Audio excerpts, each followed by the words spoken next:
guys, my name is Keshav COF, and my topic is that conditions in zoos cause more harm than good for animals. And my main claim is that SeaWorld mistreats their orca whales with the conditions of their enclosures and the employees SeaWorld chooses to hire.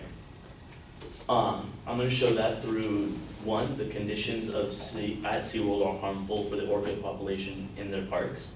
2, employees hired by SeaWorld are unfit to take care of the whales properly. And 3, orcas at SeaWorld are unhealthy and mistreated. First off, the conditions at SeaWorld are harmful for the orca population in their parks.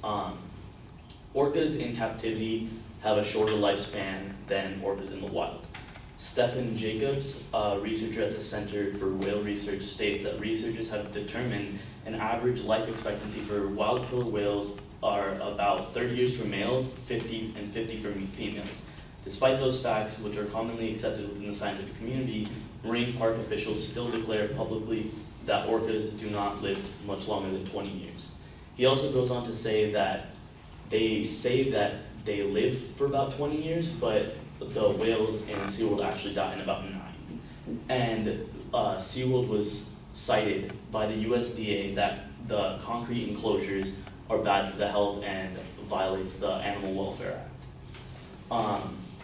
PETA Foundation Deputy General Counsel Delciana Winders states that the tiny tanks at SeaWorld are inherently cruel, and when the tanks and surrounding areas are also rusting, peeling, flaking, they're downright dangerous for the animals that are confined there. Second off, employees hired by SeaWorld are unfit to take care of the whales properly.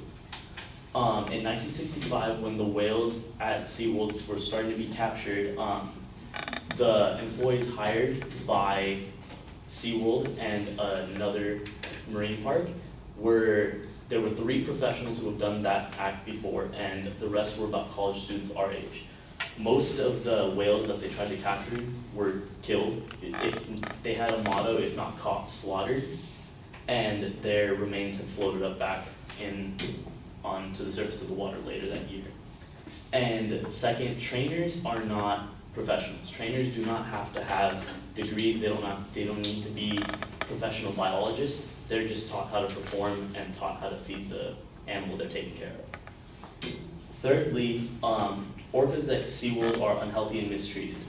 One thing at SeaWorld, if you guys haven't noticed, most of the killer whales or orcas have a dorsal fin that's bent over. That's actually extremely rare, and Astrid Van Ginneken, who's a doctor and she has her PhD in medical informatics, states that less than 1% of wild orcas actually have collapsed dorsal fins.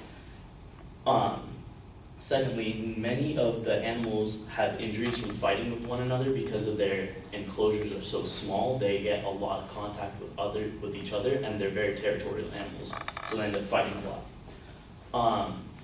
Thirdly, the food given to the orcas is inadequate for their diet.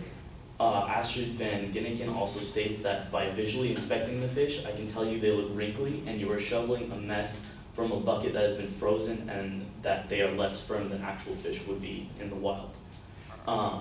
So to summarize my claim, conditions at SeaWorld are harmful for their orcas that they take care of. Employees are unfit to take care of the whales, and they're just mistreated and unhealthy. Thank you.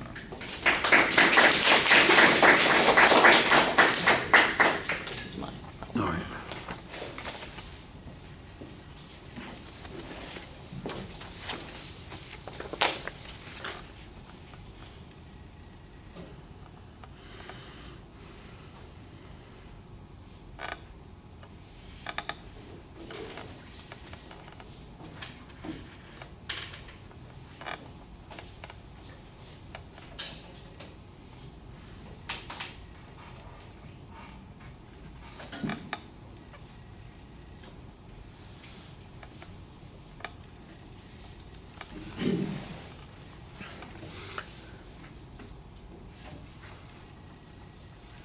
Ka or key?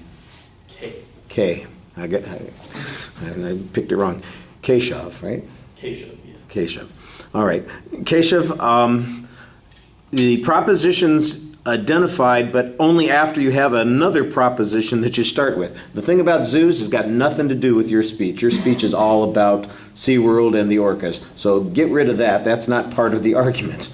All right? And now, if you want to make a more broad argument about zoos and you want to use SeaWorld as an example of the problems with zoos, that's okay. But since you don't have any other claims about any other zoos in the world, I think that's not what your issue is. Your issue is about, the SeaWorld situation. So let's just stick to that. And once you got to that, I thought you did a pretty good job. You had a very good preview of what the secondary structure was going to be. There's some controversy on this. I think you could show that this is a little bit more controversial because there have been protests about this. You've got the movie that came out that people are responding to. There are people who are advocating boycotting the parks. There are celebrities who are not performing in parks now that, have orcas, that sort of stuff. So it's easy to show that there are people who are worried about this. They see this as being an issue, so there's plenty of controversy. And I think that you could maybe do a little bit more and make it a more interesting speech as a consequence.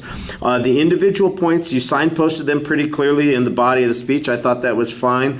You kind of explained the assumptions on each of those arguments. I think that's okay. I think your proof on those is a little bit thin in a couple of places. For instance, the life expectancy issue. You did have a quote for the source of life expectancy in the wild. The claim that life expectancy in the parks is only 9 years.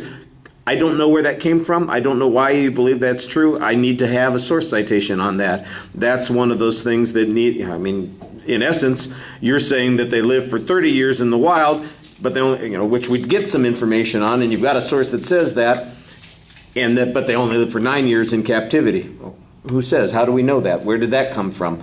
I don't know. And I'm sure that you've got information from someplace, but it's not being put into the speech. So I think that's a little bit problematic.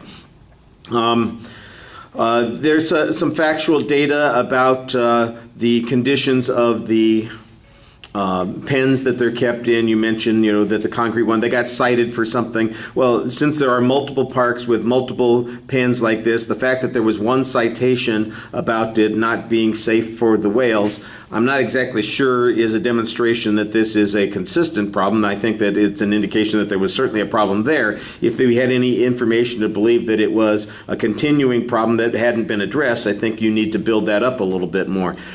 Your factual data on the second point concerning a lack of training here, basically you've got an example from the original capture of the whales in 1965, which is a long time ago. All right, and I'm not exactly sure that that's the procedure that's used continuously, and is used today in obtaining those whales. I don't even know that they still capture whales. They may, in fact, be all second, third, fourth generation whales in captivity. I don't know that. I'm not making that argument. I'm just saying the only evidence that I have here is in 1965, they had 3 guys who knew what they were doing and a group of college students who didn't know what they were doing. And, you're making an argument about a pretty big industry here, and your example is 50 years old. That's a little bit of an issue. On the training claim, you say that there's no requirement for them to have any training on this. What's this based on? The SeaWorld's job posting, is that what you're referring to? Say that. If there's somebody who's done an assessment, say that. If there are trainers who said, I didn't know what the hell I was doing, I was just a guy feeding the damn fish, say that. We got to have some proof on this. That's an assertion on your part. There was a little bit of a proof on the collapsing dorsal fins, and then you had a little statistical information on that. I thought that was a little bit more meaningful. The problem with, what's the problem with having the collapsing dorsal fin syndrome? Is does it shorten their lives? Does it cause them some kind of harm? Does it make them unbalanced? Do they have whale vertigo or something? I don't know why that's a big deal, except that they're in captivity. They have that sort of thing. Why is that a bad thing for them to have? I think that needs to be have a little bit of proof on. I thought you did a nice job talking to the audience. So you've got a good structure. You've got the right kinds of issues. You need better proof for those issues. All right. Thank you.